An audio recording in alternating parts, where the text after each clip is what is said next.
नमस्कार आप सभी को, स्वागत है आपका हमारे इस प्लेटफ़ॉर्म पर। हम लोग पीवाईक्यूज़ कर रहे थे। पीवाईक्यूज़ यानी कि प्रीवियस ईयर्स क्वेश्चंस और ये सभी परीक्षाओं के लिए महत्वपूर्ण है, चूँकि पीवाईक्यूज़ आपकी परीक्षाओं में रिपीट होते हैं।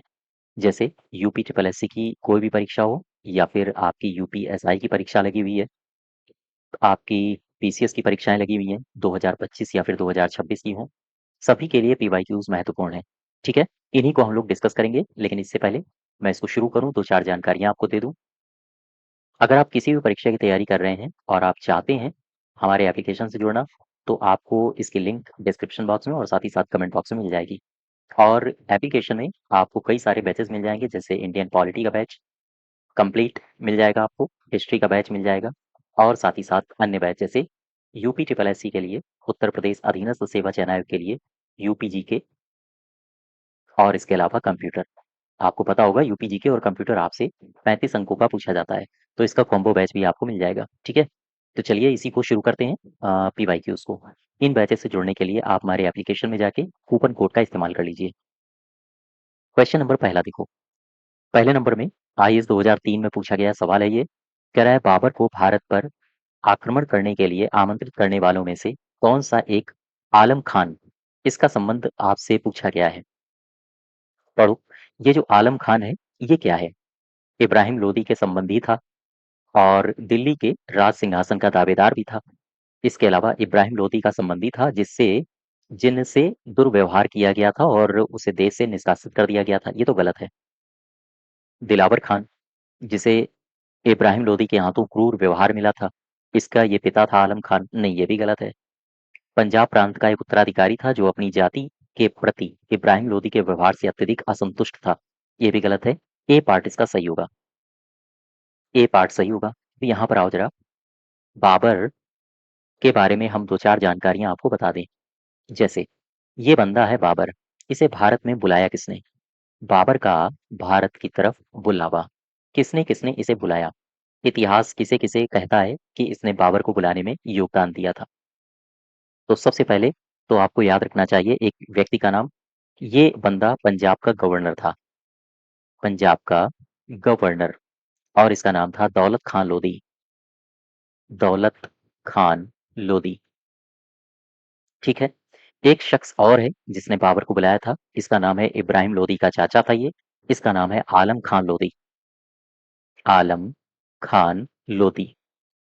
और ये है कौन? ये है इब्राहिम लोदी का चाचा, इब्राहिम लोदी का अंकल। ठीक है? इसने भी बाबर को बुलाया था और कहा था इब्राहिम लोदी को गद्दी से हटवाइए, हमारी मदद करिए। और तीसरा कौन था? तीसरा है राणा सांगा। हालाँकि कुछ आधुनिक इतिहासकार जो हुए हैं, उन्होंने राणा सांगा की उपस्थिति को मना किया है, लेकिन कुछ ऐसे स्रोत हैं जहाँ से हमें जानकारी मिलती है कि राणा सांगा ने भी एक दूत भेजा था इब्राहिम लोदी को गद्दी से हटाने के लिए और बाबर की मदद मांगी थी। ठीक है? अब यहाँ पर आओ जरा, मैं 2-3 जानकारियाँ और आपसे दे दूँ। जिस समय बाबर ने भारत पर ये आक्रमण कर रहा था, उस समय भारत की तात्कालिक स्थिति कैसी थी? आओ जरा समझते हैं। बाबर के समय भारत की स्थिति, यहाँ से भी आपसे सवाल पूछे जाते हैं। बाबर के समय भारत की स्थिति क्या थी? ठीक है, गौर करना। भारत की स्थिति का मतलब है, स्रोत क्या है? स्रोत है तुजुक-ए-बाबरी। आपने इसका नाम सुना होगा। और ये जो तुजुक-ए-बाबरी है, तुजुक-ए-बाबरी, गौर करना जरा, ये है किसकी? ये बाबर की आत्मकथा है। इसी तुजुक-ए-बाबरी में कहा गया है कि जिस समय बाबर ने भारत पर आक्रमण किया था, उस समय 5 में 5 मुस्लिम राज्य थे, 5 मुस्लिम राज्य थे और इसके अलावा 2 यहाँ पर हिंदू राज्य थे। ठीक है? ये जो 2 हिंदू राज्य थे, इनके आपसे नाम पूछता है। एक तो है विजयनगर, विजयनगर साम्राज्य और दूसरा है मेवाड़। उस समय अगर हम बात करें बाबर के समय काल की, तो उस समय जो विजयनगर का राजा था, इसका नाम था कृष्णदेव राय। कृष्णदेव राय। बाबर कहता है कि भारत का जो तत्कालीन शक्तिशाली राजा था, वो कृष्णदेव राय ही था और मेवाड़ का उस समय राजा हुआ करता था, इसका नाम था राणा संग्राम सिंह। राणा संग्राम सिंह। ठीक है? अब ये जो 5 मुस्लिम राज्य हैं, ये कौन-कौन से हैं? देखो, मुस्लिम राज्य। टोटल हैं कितने? 5। ये कौन-कौन से हैं 5 मुस्लिम राज्य? एक तो है दिल्ली आगरा का क्षेत्र, दिल्ली आगरा का क्षेत्र, ये एक प्रांत था और यहाँ का जो राजा था इसका नाम था इब्राहिम लोदी। इब्राहिम लोदी, ये तो पहला हो गया। दूसरा कौन-सा है? दूसरा है बंगाल। यहाँ का जो राजा था इसका नाम था नुसरत शाह। नुसरत शाह। एक तीसरा जो प्रांत है तुजुक-ए-बाबरी के अनुसार वो है मालवा और उस समय मालवा का जो शासक था इसका नाम था महमूद खिलजी। महमूद खिलजी। महमूद खिलजी सेकंड। ठीक है, याद रखोगे। और जो चौथा शासक था ये गुजरात का शासक था। या चौथा जो प्रांत है वो गुजरात का था प्रांत। सवाल ये है कि गुजरात प्रांत का उस समय शासक कौन था? तुजुक-ए-बाबरी के आधार पर ये था मुजफ्फर शाह द्वितीय। याद रखोगे। मुजफ्फर शाह द्वितीय सेकंड। और जो पांचवा राज्य था मुस्लिम वो था बहमनी। बहमनी राज्य। तो इस प्रकार से तुजुक ए बाबरी के अनुसार बाबर के समय भारत की तत्कालीन स्थिति कैसी थी? यहाँ पर 5 मुस्लिम राज्य और 2 हिंदू राज्य थे। ये आपसे सवाल पूछा जाता है, ठीक है? इसलिए आप इनको याद रखोगे। चलिए, अब यहाँ पर आओ। क्वेश्चन नंबर पहले का सही उत्तर हो जाएगा ए पार्ट। दूसरा देखो, दूसरे में क्या कह रहा है? दूसरे में कह रहा है अफगानिस्तान पर आधिपत्य के समय बाबर को किसने भारत पर आक्रमण करने के लिए आमंत्रित किया था? उस्ताद अली तो है नहीं, मुस्तफा भी नहीं है, दौलत खान लोधी ही सही होगा, सी पार्ट सही हो जाएगा। ठीक है, सी पार्ट। तीसरा देखो, मध्यकालीन भारत के मुगल शासक वस्तुतः क्या थे? ये वस्तुतः चगताई तुर्क थे। याद रखिएगा, चगताई तुर्क। अच्छा, मैं बात कर रहा हूँ मुगल की। देखो, एक शब्द मैंने लिखा मुगल। इस शब्द से क्या अर्थ निकल रहा है? मुझे 2-3 सबसे पहले तो जानकारियाँ बता दो। ये जो शब्द है मुगल, ये किस भाषा का शब्द है? दरअसल कहते हैं कि मुगल फारसी भाषा का शब्द है। ठीक है? ये स्वयं को चंगेज और तैमूर के वंशज मानते हैं। ये स्वयं को कहते हैं कि हम चंगेज के भी वंशज हैं और हम तैमूर के भी वंशज हैं। चंगेज और तैमूर के ये स्वयं को वंशज मानते हैं। याद रखोगे। ठीक है। अच्छा, ये जो शब्द है मुगल, इस शब्द का सर्वप्रथम प्रयोग किसने किया? क्या बता सकते हो? इसका सबसे पहले प्रयोग करने वाला एक शख्स था जिसका नाम था अब्दुल कुदुस गंगोही। अब्दुल कुदुस गंगोही। भूलना नहीं, आपसे पूछा जाता है। मुगल शब्द का सबसे पहले इस्तेमाल किया था अब्दुल कुदुस गंगोही ने। स्वयं को ये चंगेज और तैमूर के वंशज मानते हैं और ये एक फारसी भाषा का शब्द है और वास्तव में जो मुगल थे वो चगताई तुर्क थे। ठीक है, चौथे नंबर में आ जाओ। चौथा क्या कह रहा है? फोर्थ नंबर कह रहा है इनमें से किसने बाबर को सर ए पुल के युद्ध में हराया था? तो सर ए पुल का युद्ध कब हुआ? कौन किनके किनके मध्य लड़ा गया और बाबर को किसने हराया? तो हालांकि हराने की बात अगर करोगे तो शैबानी खान ने हराया था, लेकिन इसके बारे में कुछ बातें और हैं जो मैं आपसे डिस्कस कर लूं। बाबर के सबसे पहले मैं आपके लिए युद्ध लिखे देता हूँ। ठीक है, एक जगह इनकी आप लिस्ट बना लो, बाबर के युद्ध, और ये लिस्ट आपसे पूछी जाती है। सबसे पहले सर ए पुल, सर ए पुल का युद्ध, इसका ईयर भी आपको पता होना चाहिए। 1501 ईस्वी में हुआ था। और ये जो सर ए पुल का युद्ध हुआ था किसके किसके मध्य? बाबर और एक प्रतिद्वंदी होगा बाबर का। प्रतिद्वंदी कौन था? ये था शैबानी खां। शैबानी खां। कहते हैं कि शैबानी खां ये जीता था। जीता मतलब जीत गया था बाबर से। ठीक है, ये तो पहला युद्ध हो गया। और भी कई सारे युद्ध हुए हैं बाबर के साथ। जैसे एक युद्ध हुआ है अर्चियान का युद्ध, ये भी याद रखो। अर्चियान का युद्ध।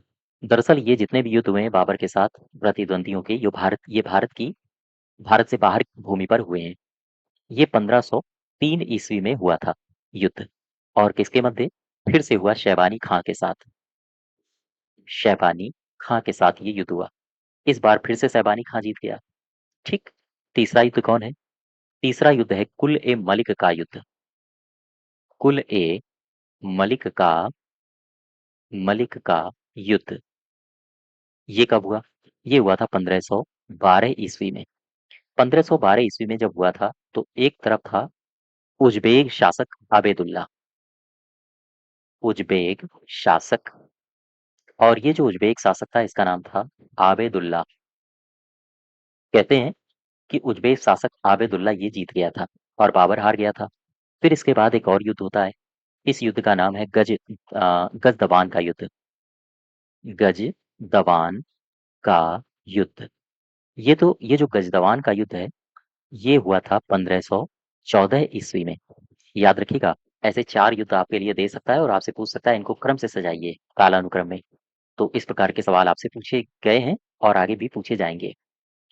यहाँ पर किसके किसके मध्य हुआ? बाबर और उजबेग, और यहाँ भी बाबर हार गया था, उजबेग जीत गया था। ठीक है, उजबेग की जीत हुई। इसके बाद एक और बाबर के साथ युद्ध लड़ा गया। इस बार बाबर भारत में प्रवेश करेगा। ये सारे के सारे युद्ध बाहर हैं, अब भारत में प्रवेश करेगा और सबसे पहला युद्ध हुआ पानीपत। पानीपत का पहला युद्ध कब हुआ? 1526 ईस्वी में।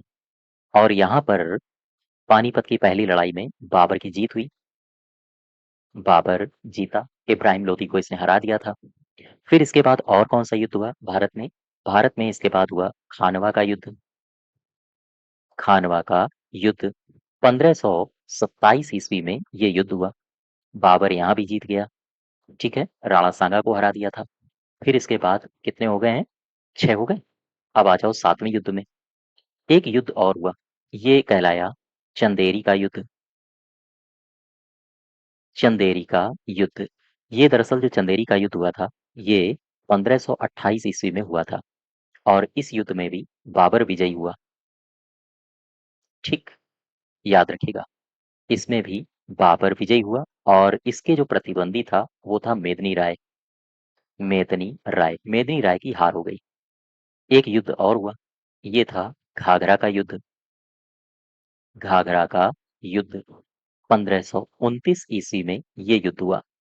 कहते हैं कि इस युद्ध में भी बाबर की विजय हुई और जो घाघरा के युद्ध में बाबर का प्रतिद्वंदी था अफगान थे, इस अफगानों का जो लीडर था वो था महमूद लोदी।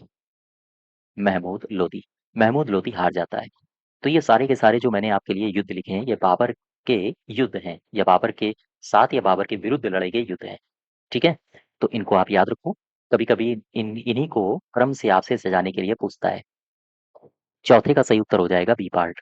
5वें में आओ, किस मुगल शासक ने भारत में ऑटोमन युद्ध पद्धति को अपनाया था? ऑटोमन युद्ध पद्धति को अपनाया था, ये सवाल पूछ रहा है आपसे। सवाल सिंपल सा है, देखो आंसर होगा बाबर, लेकिन इसके बारे में हम दो चार जानकारियां पहले आपको दे दें। ये युद्ध कौन सा था जिसमें ऑटोमन युद्ध पद्धति को अपनाया गया था? युद्ध था पानीपत। पानीपत का पहला युद्ध। ठीक है, और ये जो पानीपत का पहला युद्ध था, इसी युद्ध में सबसे पहले बाबर ने तुगलमा युद्ध नीति का इस्तेमाल किया था। मैं भारत की बात कर रहा हूँ। इसी में तुगलमा युद्ध नीति का प्रयोग किया गया था। ठीक, और इसी में एक और विधि का इस्तेमाल किया गया था, ये थी उस्मानी विधि। उस्मानी विधि, इसे उस्मानी विधि या फिर इसे ही रूमी विधि भी कहा जाता है। रूमी विधि, तो इसमें उस्मानी विधि और साथ ही साथ इसमें तुगलमा युद्ध नीति का भी इस्तेमाल किया गया था। और ये जो उस्मानी विधि है या रूमी विधि है, ये क्या थी? दरअसल ये तोप सजाने की विधि थी। ये तोप सजाने की विधि हुआ करती थी। ठीक है, यहां तक बात समझ पा रहे हो? उस समय मुझे बताओ तोप खाना, इसका सेनापति कौन था? या हम आपसे पूछें कि बाबर के सेना में प्रमुख तोपची कौन थे जिसकी वजह से बाबर जीत रहा था? प्रमुख तोपची थे, एक तो था उस्ताद अली। उस्ताद अली, इसका नाम भी आपसे पूछा जाता है, और एक का नाम था मुस्तफा। मुस्तफा खान, स्मरण रखिएगा, आपसे पूछा जाता है। अच्छा, यहाँ मैं कुछ के नाम और लिखता हूँ, मुझे बताओ। चूंकि बात पानीपत युद्ध की हो रही है, गौर करना। पानीपत का पहला युद्ध 1526 ईस्वी में लड़ा गया था। पानीपत के पहले युद्ध में कुछ महत्वपूर्ण व्यक्ति हैं जो बाबर की तरफ से थे, ये आपसे पूछे जाते हैं। जैसे एक शख्स था जिसका नाम था मेहंदी ख्वाजा। मेहंदी ख्वाजा, ये इसने क्या काम किया? एक शख्स था जिसका नाम था ताहिर, गौर करना, ताहिर तीबरी। पानीपत के पहले लड़ाई में इसने क्या काम किया? एक शख्स था जिसका नाम था विक्रमजीत। एक शख्स था, इसका नाम था विक्रमजीत। इसने क्या किया? ठीक है। अच्छा, कलंदर मतलब क्या होता है? ये किसे उपाधि दी गई? और शाहरुख, ये मैं आपको रिवाइज करवा दूं। मेहंदी ख्वाजा ये कौन था पानीपत की पहली लड़ाई में? दरअसल ये वो व्यक्ति था जिसने युद्ध की शुरुआत करी थी। युद्ध की शुरुआत की। अर्थात आपसे अगर पूछा जाए कि किस व्यक्ति ने, व्यक्ति विशेष ने पानीपत की पहली लड़ाई सबसे पहले शुरू करी थी, यही है मेहंदी ख्वाजा। ताहिर तीबरी ये एक सैनिक था। ये एक सैनिक था। इसका नाम मैंने क्यों लिखा है? क्योंकि कहते हैं कि जब इब्राहिम लोधी मार दिया गया था तो उसका सिर लाया था और बाबर के सामने रखा था। अर्थात इब्राहिम लोधी का यही सैनिक सिर लाया था। भीड़ में घुस गया था और जहां इब्राहिम लोधी पड़ा हुआ था वहां से उसका सिर काट के ले आया था। सिर लाया था और इस सिर को बाबर के सामने पेश किया। विक्रमजीत, ये विक्रमजीत कौन है? विक्रमजीत ये ग्वालियर का शासक था। ये ग्वालियर का शासक हुआ करता था और ये इब्राहिम लोदी की तरफ से लड़ रहा था और ये मारा गया। ठीक है, इसी युद्ध में पानीपत। अच्छा, ये कलंदर क्या है? कलंदर बाबर को कहा जाता था। कहते हैं कि शाहरुख नाम के इसने सिक्के बांटे थे चांदी के। ये काबुल में बांटे थे और काबुल के लोगों से कहा था कि अब गरीबी हमारे भाग्य में नहीं रही। तो काबुल में, या हम कहें काबुल निवासी को चांदी का सिक्का बांटा था। चांदी का सिक्का बांटा किसने? अकबर ने, सॉरी बाबर ने। और ये जो चांदी का सिक्का है इसे ही कहा जाता था शाहरुख। याद रखिएगा, शाहरुख नाम के चांदी के सिक्के बांटे थे बाबर ने काबुल में, पानीपत प्रथम की विजय के उपरांत। वापस आ जाओ। आ, सही उत्तर हो जाएगा सी पार्ट। सवाल आपसे इस प्रकार के पूछे जाते हैं इसलिए ध्यान रखोगे। छठे में आ जाओ। 6 नंबर में क्या कह रहा है? 6 में कह रहा है कि पानीपत का जो पहला युद्ध हुआ था ये किसके किसके मध्य हुआ था? सबको पता है। ये जो पहला युद्ध हुआ था बाबर और हम्म, इब्राहिम लोदी। D part. अच्छा, तारीख बता सकते हो ये कब हुआ? तारीख याद रखना, 21 अप्रैल को हुआ था। 21 अप्रैल 1526 ईस्वी में। ठीक है। सातवां देखो, पानीपत के युद्ध में बाबर की जीत का मुख्य कारण क्या था? जीत का जो मुख्य कारण था वो थी इसकी सैन्य कुशलता। सेना इसकी बड़ी कुशल थी। ठीक, और नई नई पद्धतियों से लैस था ये। तुगलमा युद्ध नीति और भी कई सारे कारण थे। 8वें नंबर में देखो, कह रहा है कि बाबर की इब्राहिम लोदी पर विजय का कारण क्या था? कुशल सेना नायक। डी पार्ट सही होगा। 9th, कह रहा है कि निम्नलिखित में से किसी युद्ध में एक पक्ष द्वारा पहली बार तोपों का इस्तेमाल किया गया था। पहली बार तोपों का इस्तेमाल एक पक्ष द्वारा किया गया था, वो किस युद्ध में किया गया था? वो किया गया था पानीपत की पहली लड़ाई में।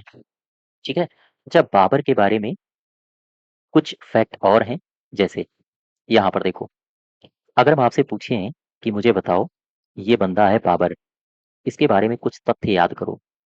मुझे बताओ इसने सबसे पहले ये फरगना का शासक बना था, तो फरगना का शासक ये कब बना?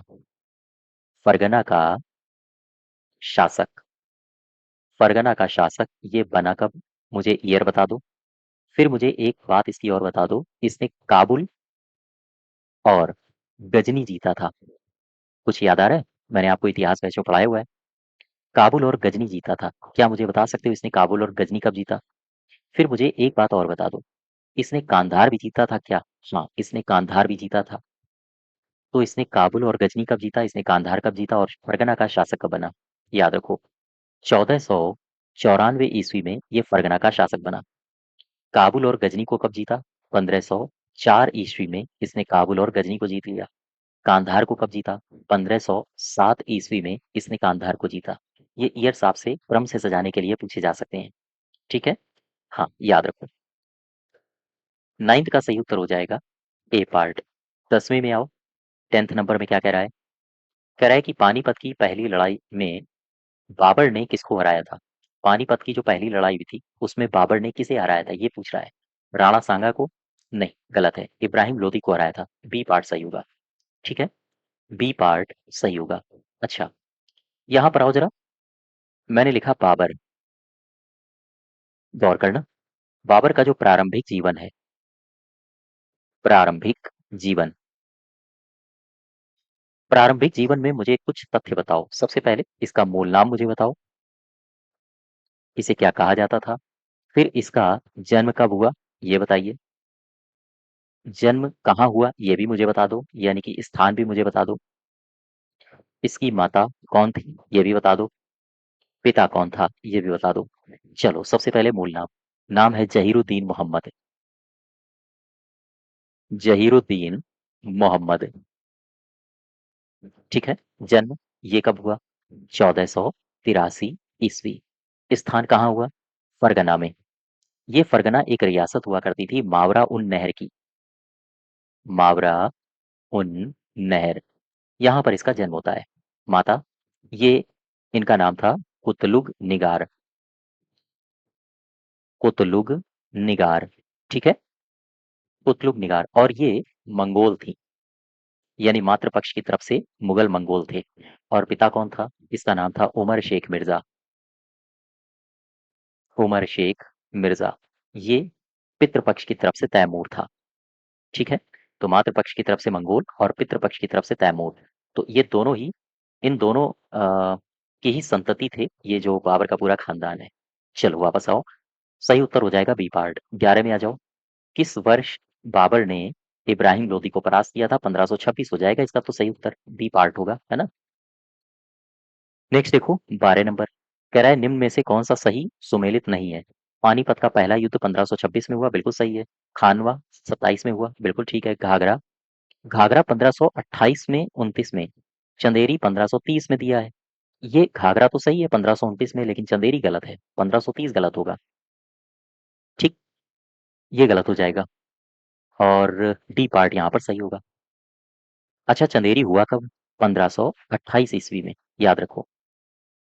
नेक्स्ट देखो, 13 नंबर क्या कह रहा है, कह रहा है कि ये जो युद्ध दिए हैं इनको कालानुक्रम में सजाइए। कालानुक्रम में सजाने के लिए आपको सबसे पहले पता होना चाहिए इनकी सीक्वेंस। मैंने आपको पूरा सीक्वेंस बताया है यहाँ पे। ये देखो, ये सीक्वेंस इसी प्रकार से आपको याद रखना पड़ेगा। सबसे पहले पानीपत, फिर खानवा, फिर चंदेरी, और इसके बाद घाघरा। ठीक है, तो आंसर हो जाएगा पानीपत। ये पहला नंबर पानीपत, इसके बाद खानवा, इसके बाद चंदेरी, और इसके बाद घाघरा। इस प्रकार से आप यहाँ पे मैच करा लेना। 14 नंबर देखो, 14 कह रहा है निम्नलिखित कथनों पर विचार कीजिए और बताओ कि कौन से सत्य हैं। उपमहाद्वीप, उपमहाद्वीप में बारूद के उपयोग की शुरुआत हुई थी बाबर के भारत आने के फलस्वरूप। नहीं, बाबर से पहले भी इस्तेमाल हुआ था बारूद, ये गलत हो जाएगा। आगे देखो, इस क्षेत्र की स्थापत्य कला में मेहराब और गुंबद बनाने की शुरुआत हुई थी। नहीं, ये गलत है।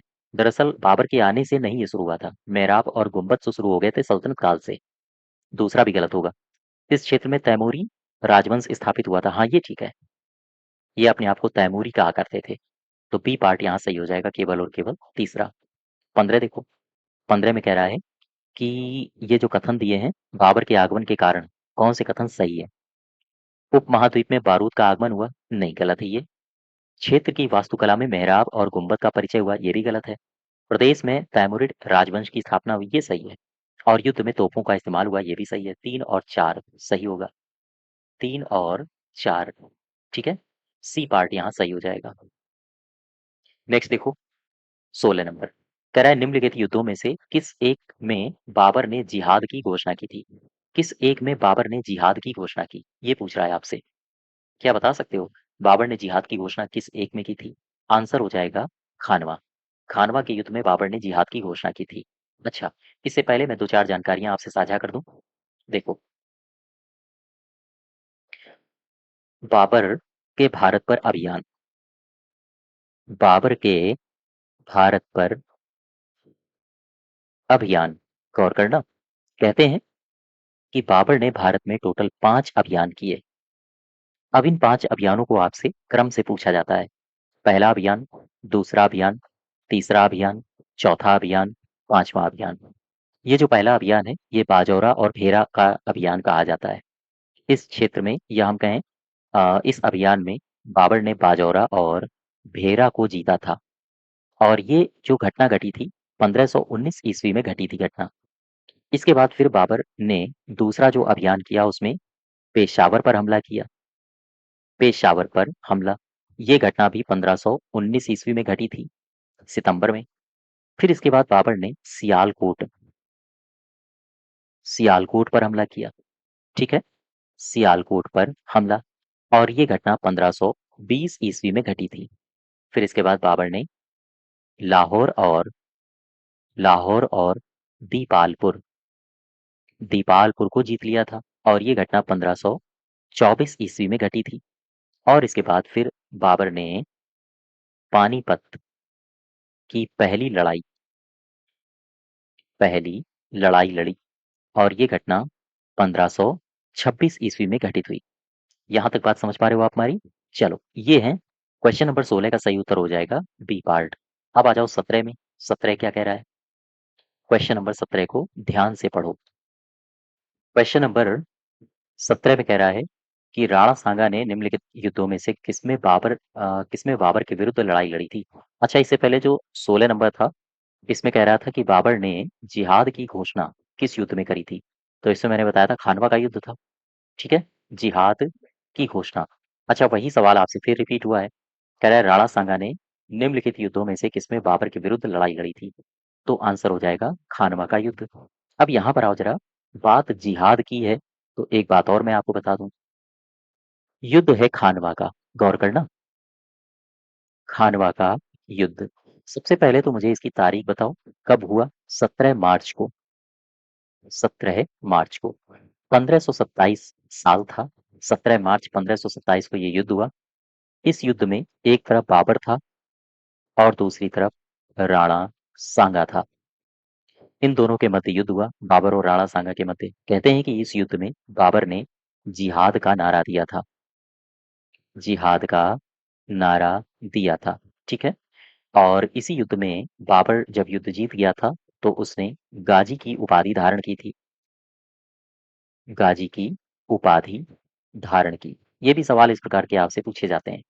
अच्छा, गाजी की उपाधि धारण की और साथ ही साथ बाबर ने एक तेजपूर्ण भाषण दिया। कहते हैं कि राणा सांगा की सेना का पराक्रम और राजपूतों की शौर्य को देखते हुए जो मुगल सेना थी वो काफी भयभीत थी। उस भय को काटने के लिए बाबर ने अपनी सेना के मध्य एक जबरदस्त भाषण दिया। इसने भाषण में कई सारे पॉइंट्स को रखा। इसने कहा कि हम शपथ लेते हैं शराब के पात्र तोड़ देंगे। अर्थात इस युद्ध से पहले शराब के पात्र तोड़े गए। ठीक है, सेना में जोश भरने के लिए। और साथ ही साथ एक शपथ ली गई, कहा गया कि हम आजीवन मद्यपान नहीं करेंगे। तो मद्यपान नहीं करने की भी शपथ ली गई। इसके अलावा इस युद्ध में मुसलमानों से तमगा नहीं लिया जाएगा, ऐसा भी वचन दिया गया। अगर हम मुसलमान इस युद्ध में लड़ते हैं तो उनसे तमगा वसूल किया जाता था, टैक्स एक प्रकार का होता था, वो नहीं लिया जाएगा। अर्थात मुसलमानों से तमगा नहीं लिया जाएगा। ठीक है, इसकी भी घोषणा बाबर ने की थी। और इसके अलावा बाबर ने अपने और मुसलमानों जितने भी वहां पर सैनिक थे उन सबको कुरान की शपथ दिलाई। कुरान की शपथ ली गई, और फिर इसके बाद कहा गया कि हम राजपूतों के खिलाफ जिहाद करेंगे। अर्थात इसी युद्ध में राजपूतों के खिलाफ जिहाद का नारा दिया गया। ठीक है, ये है खानवा का युद्ध। यहाँ तक बात समझ पा रहे हो? चलो, आंसर इसका सही उत्तर हो जाएगा खानवा। 18 देखो, क्वेश्चन नंबर 18 क्या कह रहा है? कह रहा है मेवाड़ के किस राजा को 1527 में खानवा के युद्ध में बाबर ने परास्त किया था? आंसर हो जाएगा राणा सांगा। 19 देखो, खानवा के युद्ध में कौन परास्त हुआ था? फिर से आंसर वही हो जाएगा, राणा सांगा। ठीक है, अलग अलग परीक्षाओं में ये सारे सवाल अलग अलग समयानुसार पूछे गए हैं। 20 नंबर में आओ। भारत के मुगल शासक बनने पर जहीरुद्दीन मोहम्मद ने नाम रखा, ये रखा था बाबर। ये पार्ट सही होगा। 21 देखो, बाबर ने सबसे पहले बादशाह की उपाधि या पदवी ये धारण कहाँ की थी? ये करी थी काबुल में। देखो, मैं यहाँ पे दो बातें आपको बताता हूँ, दोनों ही फैक्ट आपसे पूछे जाते हैं, याद रखिएगा। मैं आपको लिए चलता हूँ काबुल। देखो काबुल में हुआ क्या। सबसे पहले तो बाबर ने काबुल को जीता कब, ये मैंने आपको बताया था, 1504 ईस्वी। 1504 ईस्वी। कहते हैं कि यहीं पर इसने एक उपाधि थी जो पैतृक उपाधि थी। ये पैतृक उपाधि थी। और उपाधि कौन सी थी? मिर्जा। कहते हैं कि बाबर ने अपनी पैतृक उपाधि मिर्जा को त्याग दिया, यहीं पर त्यागा। और इसके बाद यहीं पर इसने एक उपाधि धारण की। उपाधि धारण की। और ये उपाधि थी बादशाह। कुछ पुस्तकों में बादशाह लिखा मिलता है, कहीं पर बादशाह लिखा मिलता है। तो आप इसको में कंफ्यूज मत होना, याद रखना। ठीक है। और ये सारी घटना घटी थी 1507 ईस्वी को। 1507। अच्छा, इसी में एक युद्ध और हुआ है, मैंने आपको बताया हुआ है इतिहास में। युद्ध था मर्व का युद्ध। ये भी बाबर से संबंधित है, इसको भी याद रखना, एक बार सवाल पूछा जा चुका है आयोग के द्वारा। ये जो मर्व का युद्ध हुआ है ये 1510 ईस्वी में हुआ था। गौर करना। दरअसल ये बाबर के लिए नहीं था, ये बाबर के साथ नहीं हुआ था, लेकिन हाँ बाबर, इस युद्ध के माध्यम से बाबर को आगे का रास्ता प्रशस्त हुआ था। हालांकि ये युद्ध हुआ था ईरान, ईरान और साथ ही साथ उजबेगों के मध्य। उजबेग। इसमें ईरान की तरफ से था शाह इस्माइल सफवी। शाह इस्माइल सफवी। ठीक है। और उजबेक की तरफ से था शैबानी खां। कहते हैं कि इसमें शैबानी खां ये हार गया था। और आपको पता होगा शैबानी खां ने बाबर को कई बार हराया था। तो जब शैबानी खां हार गया है तो बाबर की शक्ति अब धीरे धीरे उठनी शुरू होगी। और शाह इस्माइल सफवी ये जीता था। ठीक है। तो मर्व का युद्ध याद रखिएगा ईरान और उजबेगों के मध्य हुआ था। वापस आ जाओ अपने सवाल में। 21 का सही उत्तर हो जाएगा बी पार्ट। 22 देखो। 22 क्या कह रहा है। बाबर के साम्राज्य में सम्मिलित था, काबुल का क्षेत्र था क्या, पंजाब का क्षेत्र था, आधुनिक उत्तर प्रदेश का क्षेत्र था, और आधुनिक राजस्थान का क्षेत्र नहीं था। तो 1 2 3 सही होगा केवल, सी पार्ट। ठीक है। 23 देखो, 23। 23 में क्या कह रहा है। 23 में कह रहा है कि वह मुगल सम्राट जिसके जीवन से धैर्य व संकल्प से सफलता की शिक्षा मिलती है, ये जहीरुद्दीन मोहम्मद बाबर है। यही सही उत्तर हो जाएगा 23 का ए पार्ट। नेक्स्ट देखो, बाबर ने अपने बाबरनामा में किस हिंदू राज्य का उल्लेख किया है। किस हिंदू राज्य का उल्लेख किया है। मैंने आपको 2 राज्य बताए थे बाबरनामा में, एक तो मेवाड़ और दूसरा विजयनगर। ठीक है, आप देख लो यही दोनों हिंदू राज्य थे। मेवाड़ का राजा था संग्राम सिंह और विजयनगर का कृष्णदेव राय। तो उड़ीसा तो है नहीं, ना गुजरात है, ये भी गलत हो गए। और देखो कौन से ऑप्शंस दिए हैं। मेवाड़ है, सी पार्ट सही होगा। ठीक, कश्मीर भी गलत है। 25 देखो, 25 नंबर। कह रहा है नीचे 2 कथन दिए हैं। बाबर ने बाबरनामा तुर्की में लिखा है, बिल्कुल सही है। फिर कह रहा है, एक मिनट एक मिनट एक मिनट, बाबर ने बाबरनामा ये किस में लिखा है, तुर्की में लिखा है। हाँ ठीक है। तुर्की मुगल दरबार की राजभाषा थी, नहीं ये गलत है, फारसी थी। मुगल दरबार की जो राजभाषा थी वो फारसी थी। ए सही है, आर गलत है, सी पार्ट सही होगा। अब आ जाओ 26 में। 26 में कह रहा है, ये बिहार पीसीएस में पूछा गया 2015 में सवाल है, तुजुक ए बाबरी ये किस भाषा में लिखा गया था। यहाँ पर आओ, मैं 2 4 जानकारियां आपको दे दूं। सबसे पहले मैंने लिखा तुजुक ए बाबरी। गौर करना, ये तुजुक ए बाबरी लिखा है। सबसे पहले मुझे बताओ इसे अन्य किस नाम से जाना जाता है। इसे कहा जाता है बाबरनामा। बाबरनामा। इसे एक और नाम से जाना जाता है, इसे कहा जाता है वाकियात। वाकियात ए बाबरी। ठीक है। किस भाषा में है, इसकी भाषा क्या है। भाषा है तुर्की। बहुत बार सवाल रिपीट हुआ है, याद रखिएगा। और ये तुजुक ए बाबरी, कहते हैं कि बाबर पहला ऐसा मुगल बादशाह था जिसने अपनी आत्मकथा लिखी थी। अर्थात ये एक आत्मकथा है। किसकी है, बाबर की। और बाबर के बारे में कहा जाता है ये पहला मुगल बादशाह था, पहला ऐसा मुगल बादशाह था जिसने अपनी आत्मकथा लिखी। ठीक है, क्लियर हो गई बात। अच्छा वापस आओ जरा अपने सवाल में। 26 का सही उत्तर हो जाएगा तुजुक ए बाबरी, ये किस भाषा की है, आपने बताया तुर्की। 27 देखो, अयोध्या स्थित बाबरी मस्जिद का निर्माण किसने कराया था। ये आंसर होगा मीरबाकी, डी पार्ट इसका सही होगा। जैसे बाबर के द्वारा कुछ चीज़ों का निर्माण कराया गया था। दरअसल बाबर की मैंने आपको इतिहास बैच में बाबर की धार्मिक नीति के बारे में बताया था। बाबर की धार्मिक नीति। बाबर की धार्मिक नीति के बारे में मैंने आपको बताया था। क्या-क्या बताया था? मैंने कहा था बाबर ये कट्टर सुन्नी मुसलमान था। कट्टर सुन्नी मुसलमान था। ठीक है? अच्छा, ये किस सिलसिले से संबंधित था? मैंने आपको सूफी आंदोलन में कई सारे सिलसिले बताए थे। सत्तारी सिलसिला, नक्शबंदी सिलसिला, तो ये किस सिलसिले से था? किस सिलसिले से संबंधित था? बताओ। इसका सिलसिला कौन-सा था? ये कट्टर सुन्नी था, इसका मतलब सीधा-सा है ये नक्शबंदी का था। नक्शबंदी सिलसिला से संबंधित था और कहते हैं एक वर्ष है 1528-29 1528-29 इस वर्ष इसका एक सेनापति था जिसका नाम था मीर बाकी। मीर बाकी कहते हैं इसी मीर बाकी ने राम मंदिर को तोड़ा था। राम मंदिर को तोड़ा था। यही नहीं, दरअसल बाबर ने कई सारे जैन मंदिरों को भी तोड़ा था। जैन मंदिर को भी इसने तोड़ा था। हालाँकि बाबर तो नहीं, लेकिन हाँ, बाबर के आदेश के आधार पर ही तोड़ा गया था। तो बा जैन मंदिर को तोड़ने के पीछे बाबर तर्क देता है, चूँकि आपको पता होगा जैन मंदिर में महावीर की तस्वीर होगी और भी कई सारे जैन तीर्थंकरों की तस्वीर होगी, तो ये तस्वीरें नग्न थीं। बाबर को ये सब ठीक नहीं लगा, उसने कहा कि मैंने इस क्षेत्र में इन नग्न तस्वीरों को तोड़ के इस क्षेत्र में नग्नता से मुक्ति दिला दी है ना? तो बाबर की ये धार्मिक नीति थी, कट्टर सुन्नी मुसलमान था। तो ख़ैर वापस आ जाओ, 27 का सही उत्तर हो जाएगा डी पार्ट, ठीक है? तो ये हमने 27 क्वेश्चंस कर लिए हैं। अब इसी के आगे हम लोग नेक्स्ट डे कंटिन्यू करेंगे। आज यहीं तक रखते हैं।